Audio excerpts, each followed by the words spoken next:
Greetings everyone, welcome to another Masterclass brought to you by Hexachords. In today's episode, we're going to be going over transcription and a couple of more theories and things for you to think about. Not music theory, but just ideas for you to think about. So one of the first things that came to mind with this particular episode was to talk about not just transcription, but why we do transcription. So on our last episode, we talked about the purpose of transcription. And transcription's purpose is to increase your musical vocabulary.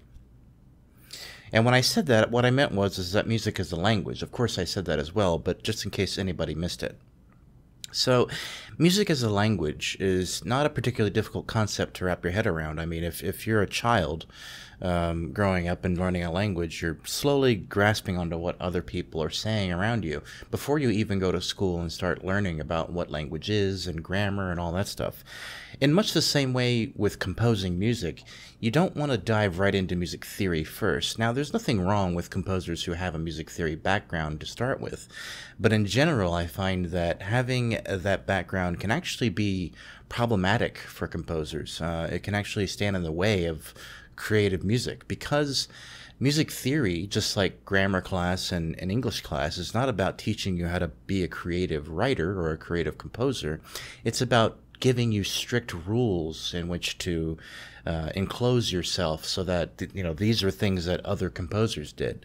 And that's one of the problems that I have with music theory classes in general, at least for composers, is that if you take a music theory class, take it with a grain of salt in terms of the rules that they're giving you, because those rules are not applicable at all times in all cases. Those are just the things that other composers have done that we've gone through and analyzed. Like, for example, they might say something like, oh, you shouldn't do parallel fifths because it sounds bad. Like, but you don't really know why it sounds a certain way or why it wasn't used back in the classical era or the romantic era or what have you. But parallel fifths can actually be a very useful tool.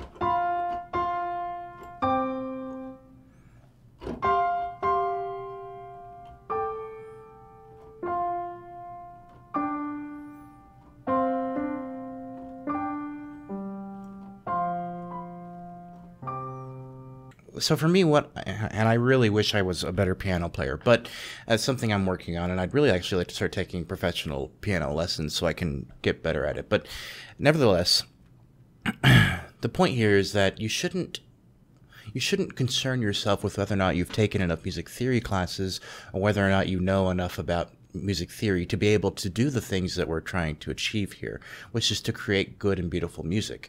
What you really need to do is go out and listen to what other composers have done, try to write it down, transcribe it, and make it your own. Add it to your musical vocabulary. So there's a couple things that happen when you transcribe a piece of music. One of them is that you are taking in, subconsciously or otherwise, things that this composer did to establish a particular track. We're going to go over one of these in more detail. But the other thing that you're going to have to do is a conscious process where you say, okay, in this piece of music, the reason I chose it or whatever is because I liked this particular section and I wanted to know how that worked. And now you can take that section out of its piece and try to use it in your own context, in your own way. So you can learn in that way too. So there's an unconscious process of kind of taking in everything that that composer did in that particular piece of music, and then the conscious process of deciding which parts of that you're going to take away and use in your own music. So that's in the same way with any language, too. If you learn a language, there's the unconscious processing of listening to words and taking in all their meanings and contexts. And then there's the conscious process of choosing what words you're going to say to someone. So I want to go over this piece of music that we discussed, which is the Galaxy Quest theme, the first one. Let's just take a listen to the first few bars of it. If you haven't heard it yet, you can click that eye on the screen to go listen to it. But yeah, let's just listen to the first few bars and discuss what's going on here.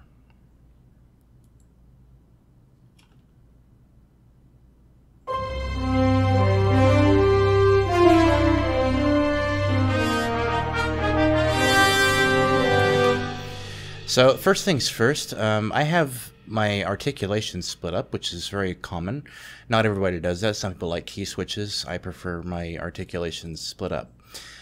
So whenever we go over anything like this, we're going to have to kind of put them together so that you can see what's happening throughout that piece. For example, right here. So we'll have to put together the trumpet staccato and the trumpet legato so you can see them together. Anyway.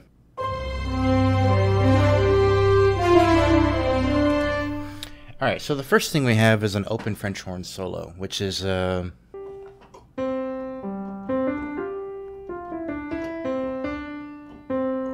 okay, so that's the French horn solo.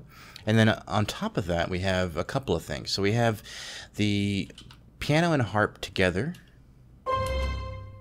and they are playing an octave. So they're playing a C on the octave. So everything's playing an octave C together, including the basses. So the basses come in and they're just playing that low C down there. So where is that? Here it is. So we have the long basses right here. Alright, and then we have the next line that comes in.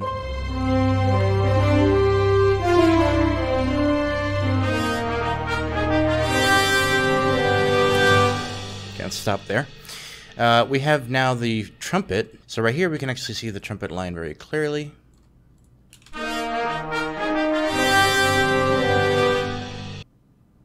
Now you'll notice that there's actually no G in that line there. So it's interestingly that there's no G in that, but yeah, if you actually look at it here, you can see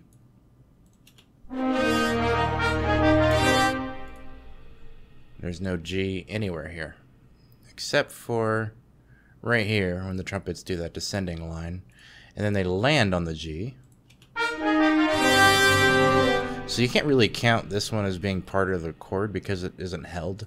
So when you listen to the held note, what you hear is that open E flat, B flat sound.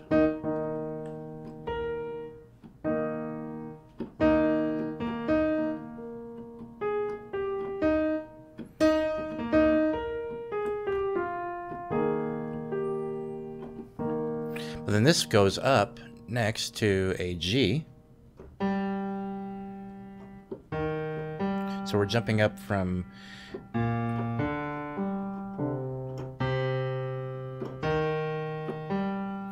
so the basses are spelling out this sort of interesting C, E flat, G, which is the minor chord.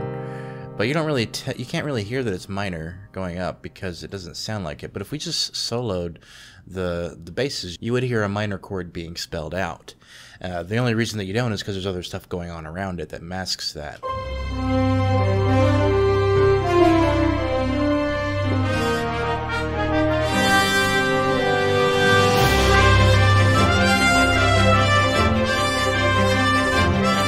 So I think of anyone who's ever done transcription before, there's always something in there that you can't hear. I mean, this is pretty much always going to be the case. There's always something in there that's masked or that you're just not going to notice, and that actually comes into play here. And this is something that I had trouble with, and I didn't know until I actually saw the score as well. But it's easy to miss, and the reason why it's easy to miss is because of the way that it's laid out. So we'll go over this arpeggio. So there's this sort of violin.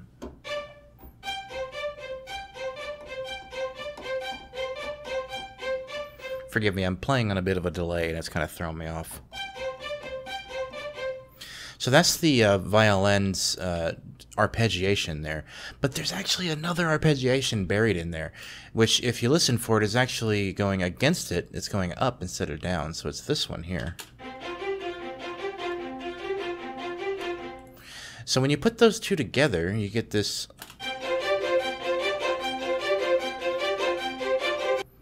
And it's really easy to miss that. Very, very easy to miss that. So don't beat yourself up if you did.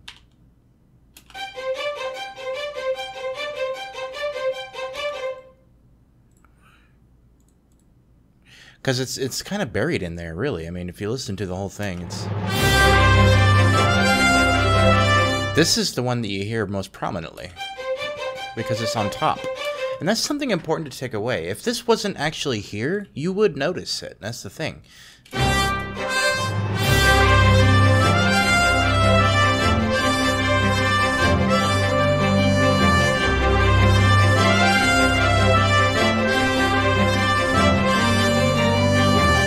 that's the thing, is that it's more felt than heard. And this is something that's very common in orchestral music in particular, is that a part might just be there to feel like it's there and not to necessarily hear it.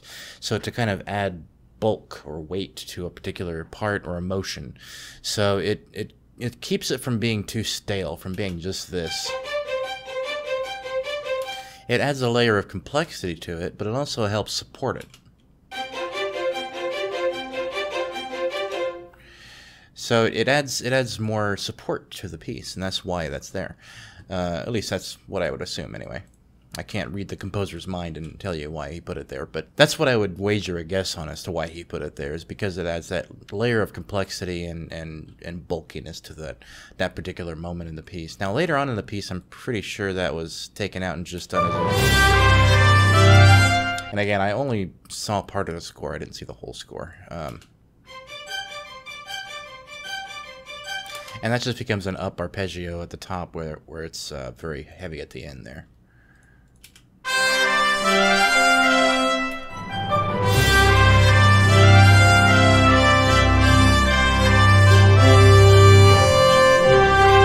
So this piece isn't particularly difficult to wrap your head around. There's not much going on that you can't grab onto, but there are a couple of parts in there that are actually difficult to find, and that's because they sound or they sound kind of buried and they're hard to hear. But I'm going to give you a couple tricks on how you can do this transcription. So one of the things that you can do, let's say that you can't hear, for instance, and I'm just going to use my version as an example instead of pulling up the original. So let's say that we had this bass line. It's hard to hear the bass line in some cases, and not in this particular case. I don't think for me it wasn't, because I played the tuba and I'm used to hearing bass lines. But for some people, you might have a hard time hearing the bass line here. So what do you do?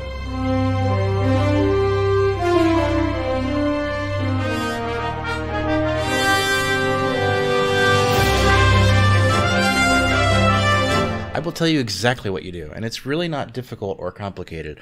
All you have to do is pull up any EQ that you might have and just turn it on first. So mine is currently off. I'm going to go ahead and turn it on. If I take my EQ and I just run it here like this, and I do a down slope, and I can bring the bass up a little bit, what you can do is you can actually see what the bass is doing.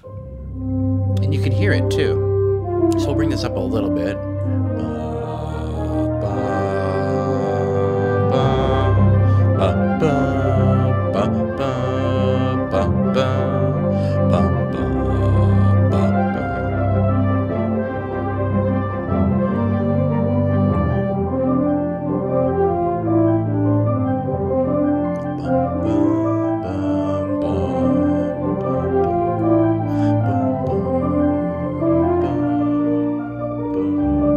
So that helps bring out that tone that you're looking for.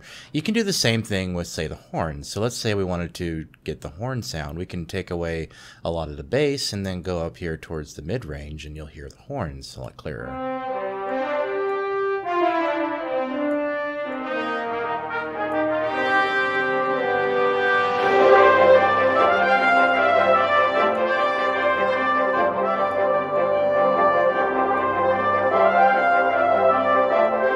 So essentially, anytime that you're having trouble hearing a particular range or a particular instrument, well, if you can find that instrument, you can find it in the range, the EQ range. You can actually EQ it out, and then you can hear it much more clearly.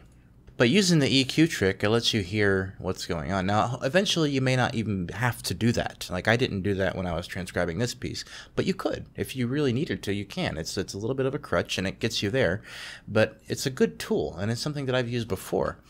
Now, the thing is, I don't recommend doing it forever. I would recommend that you try to get your ear to a point where you don't need to do that. So I think that's really all I'm going to talk about in this particular video for this track. But there's something else we wanted to go over, and that's not going to be done on Studio One or Orb Composer. What we're going to be going over is somebody's piece of music. Somebody sent in a track. And by the way, if you click the link in the description, you can send in your music. And this is Eris by Manuel Orizo.